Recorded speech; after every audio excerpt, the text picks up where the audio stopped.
విహారీ, నిన్న ఏం చెప్పావురా నువ్వు? ఎలాగైనా లక్ష్మిని బయటికి తీసుకొస్తాను అన్నావు. మరి ఇప్పుడు వచ్చి ఏదేదో చెప్తున్నావేంట్రా? లక్ష్మిని విడిపించటం నీ వల్ల కాకపోతే నాకు చెప్పరా. నా వల్ల కాదు, నేను లక్ష్మిని తీసుకురాలేను అని చెప్తే నేను వెళ్ళి తనని ఎలాగోలా విడిపించుకొని తీసుకొస్తాను.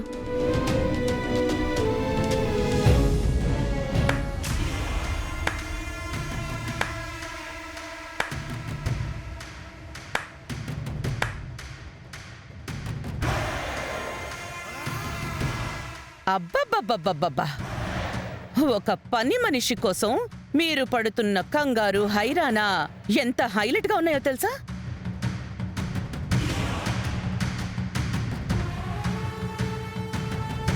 అదేదో పెద్ద పోరాటంలో పాల్గొని జైలుకి పోలేదు.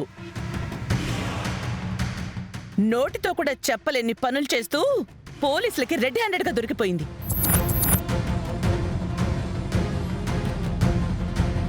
అక్క, లక్ష్మి వైపు నుంచి ఏ తప్పు జరుగుండదు. నమ్మకం, అదంటే ఎంత నమ్మకమో. ఒరే పండు, అమ్మా, ఒకసారి టీవీ ఆన్ చేసి న్యూస్ పెట్టరా. అలాగేనమ్మా.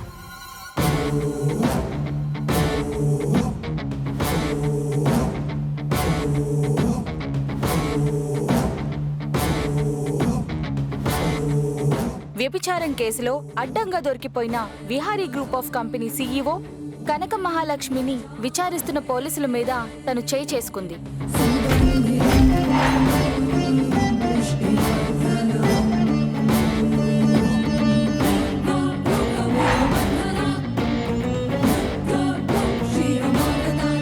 వ్యభిచారం కేసుతో పాటు ఇప్పుడు పోలీస్ అధికారులను కొట్టినందుకు చాలా పెద్ద శిక్ష పడుతుంది ఆమెకి.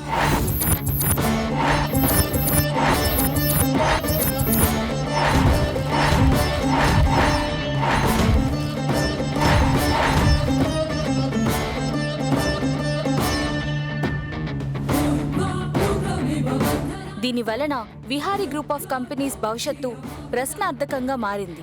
ఇలాంటి క్యారెక్టర్ ఉన్న కనక మహాలక్ష్మిని సీఈఓగా తీసుకోవడం ఏంటని చాలా మంది ప్రశ్నిస్తున్నారు.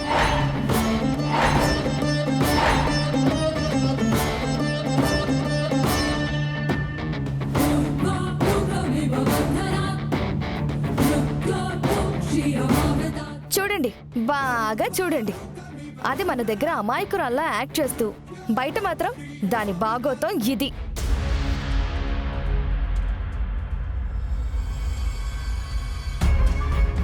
ఇలాంటి దాన్ని మీరు నెత్తిన పెట్టుకుని పూజలు చేస్తున్నారు.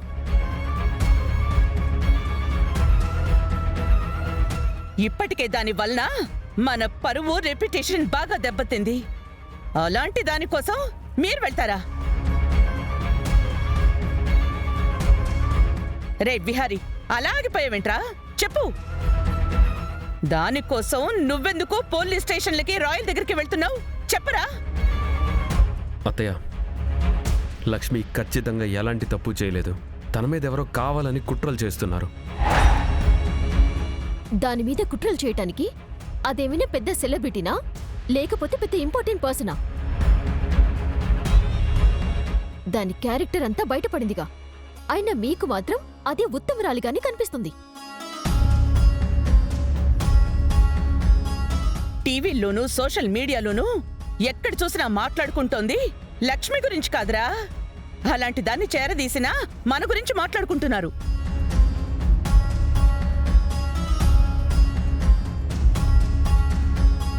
మీ అందరికీ చెప్తున్నాను, అది మన ఇంటి పని మనిషి. దానికి మనకి ఈ ఇష్యూతో సంబంధాలు తెగిపోయాయి. అలాగే దానికి మనలో ఎవ్వరం సాయం చేయడానికి వీల్లేదు. దానికోసం పోలీస్ స్టేషన్కి గాని, కోర్టుకు గాని వెళ్ళడానికి నేను ఒప్పుకోను.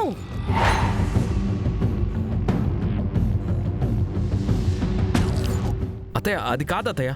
రేయ్, నువ్వు మాట్లాడుకురా.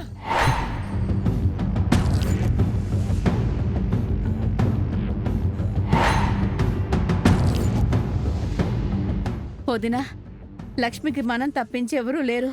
దయచేసి అలా అనొద్దు. ఏయ్!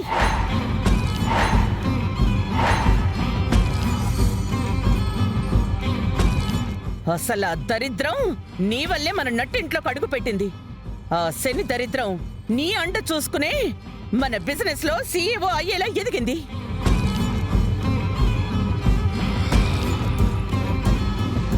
అదిప్పుడెళ్ళి బయట వ్యాపారం పెట్టింది.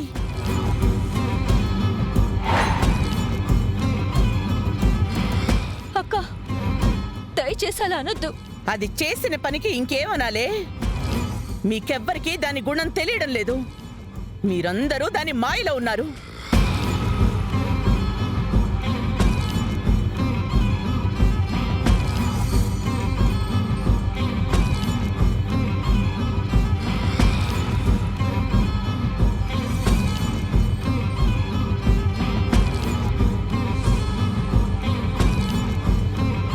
అదేదో వీరవనిత ఉత్తమరాలని మా నాన్న 200 ఎకరాలు దాని పేరు మీద రాశారు. ఈ విహారిగాడేమో ఆవిడో పెద్ద జ్ఞాని, అత్యంత శక్తివంతురాలు, సమర్థురాలు అని ప్రెస్ మీట్ పెట్టి మరీ సీఈఓ చేశారు.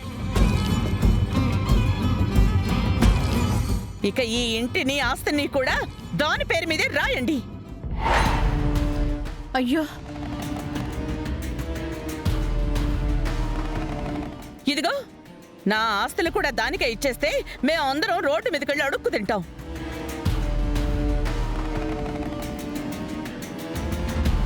వదినా, అలా ఎందుకు చేస్తాము?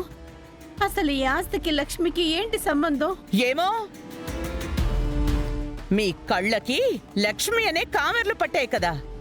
ఆ లక్ష్మి నామజపం చేస్తూ ఏమైనా చేస్తారు మీరు.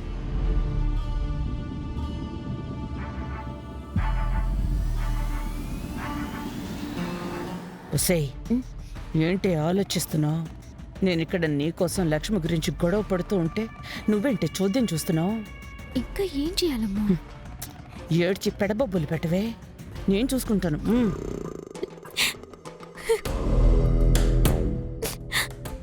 ఏడవే, ఏడు. నీకు నాకు ఈ ఇంట్లో మిగిలేవి ఆ కన్నీళ్లే. ఏం చేయనమ్మా? అటు బాబుకి ఏం చెప్పలేను, ఇటు నీకు ఏమీ చెప్పుకోలేను.